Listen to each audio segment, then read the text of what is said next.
नमस्कार, मैं पेन वाजपेयी अपने YouTube चैनल मैथमेटिक्स वाजपेयी पे आपका बहुत बहुत स्वागत करता हूं। आज जो पेपर हम लोग डिस्कस करने वाले हैं वो है एसएससी एमटीएस 2022 का पेपर, जो आपका 9 मई 2023 को थर्ड शिफ्ट में हुआ है। उसके जितने भी मैथ्स के क्वेश्चन हैं उनको एक एडवांस अप्रोच के साथ आज की क्लास में हम लोग सॉल्व करने वाले हैं। तो ये क्लास स्पेशली उन बच्चों के लिए बहुत ज़्यादा हेल्पफुल होने वाली है जो एमटीएस 2023 का एग्जाम देने जा रहे हैं। आप जितने भी एस्पिरेंट जो एग्ज़ाम देने जा रहे हैं, आप सभी को मेरी ये एडवाइस है कि 2022 के जितने भी शिफ्ट में आपका एग्ज़ाम हुआ है उनके सोल्यूशन आप जरूर करके जाइए, इससे आपको बहुत कुछ सीखने को मिलेगा। तो चलिए स्टार्ट करते हैं। पहला क्वेश्चन आप लोग देख पा रहे होंगे, दिया हुआ है कि 35 पुरुष एक कार्य को 15 दिन में पूरा कर सकते हैं, 15 महिलाएं उसी कार्य को 35 दिन में पूरा कर सकती हैं, 9 पुरुष और 16 महिलाएं उस कार्य को कितने दिन में करेंगी। तो ये टाइम एंड वर्क का क्वेश्चन है M1D1 वाले कॉन्सेप्ट पे। तो 35 पुरुष जो हैं वो किसी कार्य को 15 दिन में करते हैं, 15 महिलाएं उसी कार्य को 35 दिन में करती हैं। तो यहाँ से हमें कैपेसिटी पता चल जाएगी। 35 से 35 कैंसिल हो गया, 15 से 15 कैंसिल हो गया, यानी कि पुरुष और महिलाओं की कैपेसिटी का अनुपात कितना है, 1:1। यानी कि पुरुष अगर एक दिन में 1 लड्डू बनाता है तो महिला भी एक दिन में 1 लड्डू बनाती है। तो वर्क यहाँ से भी निकाल सकते हो, यहाँ से भी निकाल सकते हो। टोटल वर्क कितना हो गया, 35 × 1 × 15। अब आपसे पूछा क्या है यहाँ पे कि 9 पुरुष और 16 महिलाएं कार्य को कितने दिन में करेंगे। तो 9 पुरुष यानी कि 9 लड्डू, 9 + 16 यानी कि टोटल 25 लड्डू बनाने हैं। तो कितना टाइम लगेगा, 5 से काटेंगे, 5 × 15 = 25, 5 से काटेंगे, 5 × 35, 7 × 21, यानी कि चौथा वाला जो ऑप्शन है वो आपका बिल्कुल करेक्ट है। क्वेश्चन आप लोग देख पा रहे होंगे, दिया हुआ है मनीष के बटुए में 8000 रुपए हैं, फिर उसने इसे 10% से बढ़ा दिया, फिर उसने इसमें 5% खर्चा कर दिया। इसके बाद बटुए में मौजूद धनराशि का अंतिम मूल्य प्रारंभिक धनराशि से कितने प्रतिशत अधिक है। यानी कि ये क्वेश्चन में ये पूछ रहा है कि टोटल ओवरऑल कितने % की वृद्धि हुई। तो इस 8000 का कोई लेना देना है नहीं। 10% का मतलब क्या होता है आपका 1/10, 5% का मतलब क्या होता है आपका 1/20। तो पहले इसमें वृद्धि की, यानी कि 10 से कितना कर दिया उसने, 10 से रुपया जो है मतलब अपना जो उसके पास पैसा था वो 10 से 11 हो गया, और फिर यहाँ पे कमी की, यानी कि 20 से वो कितना रह गया आपका 19। तो टोटल जो उसके पास पैसा 10 और 20 यानी कि 200 था, वो अब कितना रह गया, 11 से 19 की मल्टीप्लाई करेंगे, 19 × 1 = 19, 9 और यहाँ से लगा 1, 19 × 1 = 19 और 1 कितना हुआ 20। यानी कि टोटल कितनी वृद्धि, 9 की वृद्धि 200 में। तो 100 में कितनी हुई, 2 0 से 2 0 कैंसिल हो गए, 2 से काटेंगे तो कितना आ जाएगा आपका 4.5। यानी कि चौथा वाला जो ऑप्शन है वो आपका बिल्कुल करेक्ट है।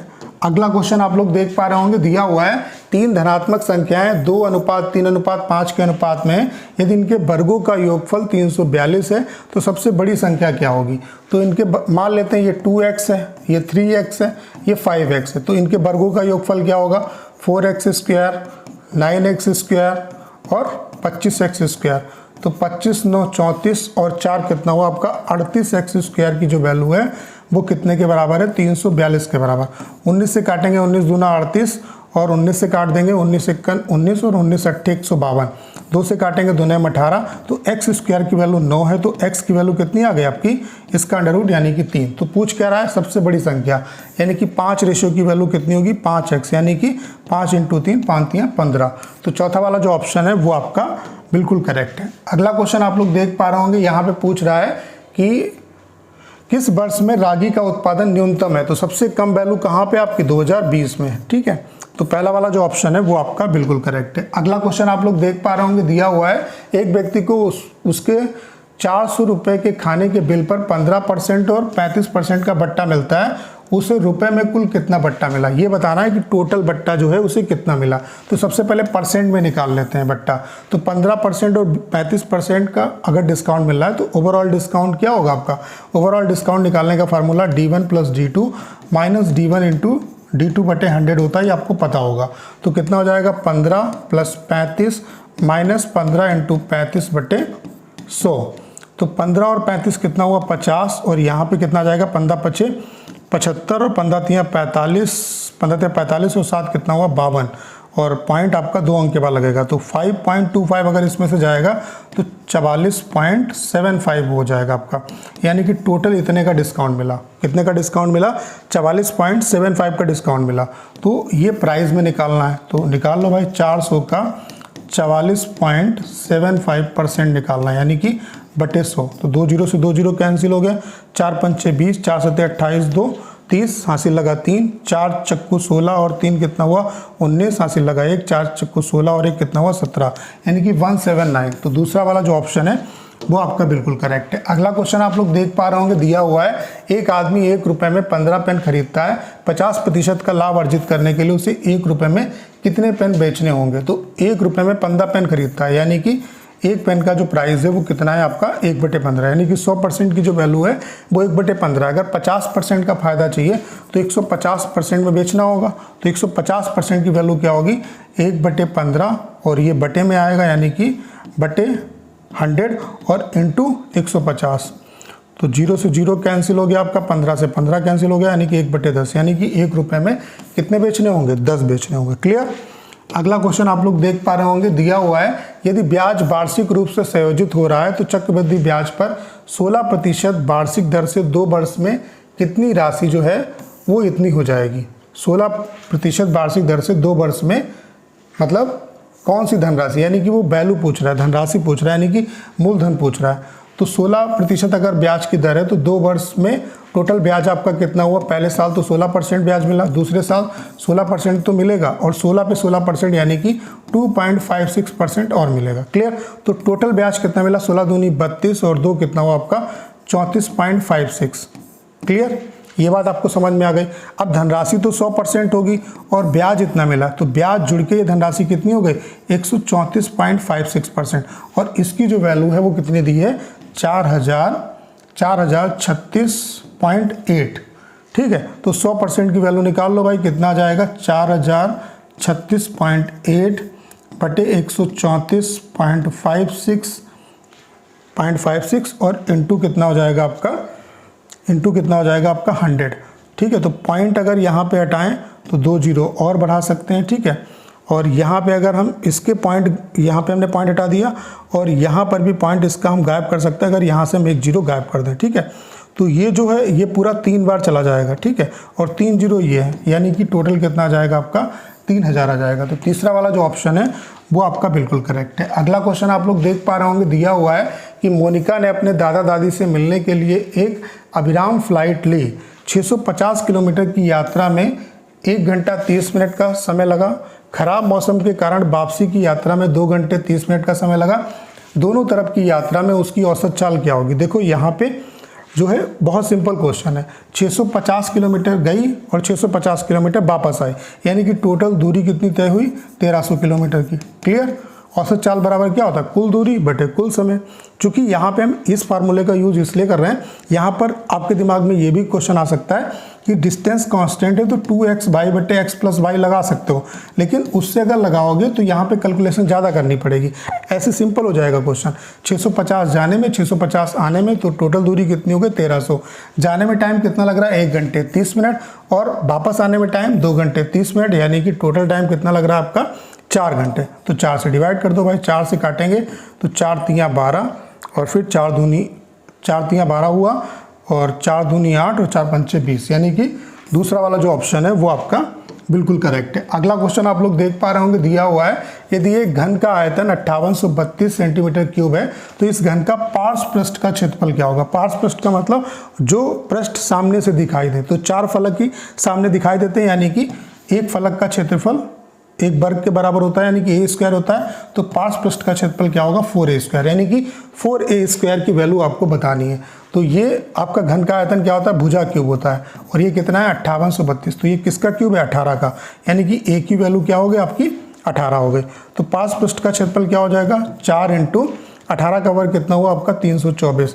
तो 4 चक्कू 16, फिर 4 दूनी 8 और 1 9 और 4 तियाँ 12, 1296 जाएगा, यानी कि पहला वाला जो ऑप्शन है वो आपका बिल्कुल करेक्ट है। बस इसको जोड़ना है तो कोई दिक्कत वाली बात नहीं। देखो 0.5 हमने जीरो जहाँ जितने बढ़ा सकते हो पॉइंट के बाद, फिर 0.55, फिर 0.555, तो एक जीरो और बढ़ा लिया, फिर 0.5555, फिर एक जीरो बढ़ा लिया।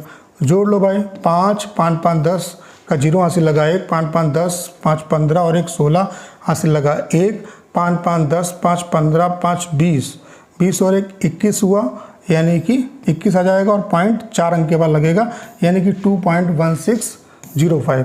तो पहला वाला जो ऑप्शन है वो आपका बिल्कुल करेक्ट है। अगला क्वेश्चन आप लोग देख पा रहे होंगे, यहाँ पे पूछ रहा है कि 2018, 2019 और 2020 में कॉपी की औसत उत्पादन कितना होगा। तो 2018 में कितना है 700, 2019 में 550 है और यहाँ पे आपका 670 है। तो कितना हो गया आपका 700, 550 और 670। तो 0, 7, 5, 12 से लगा 1, 6, 5, 11, 7, कितना हुआ आपका 18 और 1, 19 और इसको डिवाइड कर दो 3 से, 3 18, 3 12 यानी कि 640 आएगा। तो तीसरा वाला जो ऑप्शन है वो आपका बिल्कुल करेक्ट है। अगला क्वेश्चन आप लोग देख पा रहे होंगे, दिया हुआ है ए जो है वो 24, 6 का मध्य समानुपाती है, बी जो है वो 81 और 9 का मध्य समानुपाती है। तो 3a + b की वैल्यू क्या होगी। तो ए जो है अगर इनका मध्यानुपाती है यानी कि ए की वैल्यू क्या होगी √24 × 6। तो ये कितना हुआ 144। तो कितना आ जाएगा आपका 12 यानी कि ए की वैल्यू कितनी आ गई 12। बी जो है इनका मध्यानुपाती यानी कि b = √81 × 9। तो कितना आ जाएगा आपका, देखो 81 का 9 आएगा और 9 का 3 आएगा यानी कि कितना हो गया 27। तो वैल्यू किसकी निकालनी 3 है यानी कि 3 × 12 प्लस आपका 27। तो 12 3 36 प्लस 27 कितना हो गया 7 6 13 और 2 और 3 5 और 1 कितना हुआ 6, 63 यानी कि दूसरा वाला जो ऑप्शन है वो आपका बिल्कुल करेक्ट है। अगला क्वेश्चन आप लोग देख पा रहे होंगे, ये काफ़ी अच्छा क्वेश्चन है। अगर आपको कॉन्सेप्ट पता होगा तभी आप इस क्वेश्चन को कर पाएंगे। दिया हुआ है एक व्यक्ति स्थिर जल में 14 km/h की चाल से तैर सकता है। अगर स्थिर जल है यानी कि ये नाव की चाल दी है तो x बराबर कितना दिया है 14 km/h। ठीक है, यदि उसे धारा के अनुकूल तैरने में लगने वाला समय धारा के प्रतिकूल लगने वाले समय से धारा के अनुकूल तैरने में लगने वाला समय से दुगना समय धारा के प्रतिकूल तैरने में लगता है, तो धारा की चाल क्या होगी। देखो अनुकूल चाल क्या होती है x + y, प्रतिकूल चाल क्या होती है x - y। तो टाइम कहाँ पे ज़्यादा लगेगा प्रतिकूल चाल में, यानी कि अगर यहाँ पे 1 टाइम लगता है तो यहाँ पे 2 टाइम लगेगा। ठीक है, यानी कि टाइम का रेशियो अगर 1 और 2 का है तो स्पीड का जो रेशियो होगा, चूँकि डिस्टेंस बराबर तय कर रहा है तो स्पीड का जो रेशियो होगा वो 2 और 1 का होगा। यानी कि अनुकूल चाल अगर 2 रेशियो है तो प्रतिकूल चाल क्या होगी 1 होगी। अगर आपको अनुकूल चाल पता और प्रतिकूल चाल पता है तो आप धारा की जो चाल है, नाव की चाल है, वो कैसे निकालते हो, इनको जोड़ के आधा करते हो यानी कि 2 + 1 3, 3/2 रेशियो आएगी। ठीक है, और धारा की चाल क्या जाएगी, इसका डिफरेंस कितना हुआ 2 और 1 का डिफरेंस 1/2। अब यहाँ पे 3/2 की जो वैल्यू है वो कितनी दी है आपको 14 दी है। ठीक है, तो 1 रेशियो की वैल्यू कितनी हो जाएगी 28/3। तो 1/2 रेशियो की वैल्यू कितनी हो जाएगी आपकी 1/2 × 28/3 यानी कि 14/3 आ जाएगा। ठीक है, तो ये काफ़ी टेक्निकल क्वेश्चन है, अगर आपको कॉन्सेप्ट पता होगा तभी आप इस क्वेश्चन को कर पाओगे। तो उम्मीद करता हूँ कि क्वेश्चन आप समझ पाए होंगे। अगला क्वेश्चन आप लोग देख पा रहे होंगे, दिया हुआ है एक आयत की लंबाई 58 मीटर है जबकि उसकी चौड़ाई 30 मीटर है। यदि घास की चादर बिछाने की दर 20 पर मीटर स्क्वायर है तो इस पर घास की चादर बिछाने की कुल लागत क्या होगी। तो टोटल एरिया कितना हो गया, आयत का क्षेत्रफल क्या होता है लंबाई गुणे चौड़ाई 58 × 30 और 1 वर्ग मीटर पर खर्चा कितना आता है 20 का, तो बस मल्टीप्लाई कर दो। तो यहाँ पे 2 0 आ गए और 6 और × 58 जब गुणा करोगे 2 0, 6 × 48, 4 और 6 5 30 और 4 कितना हुआ 34।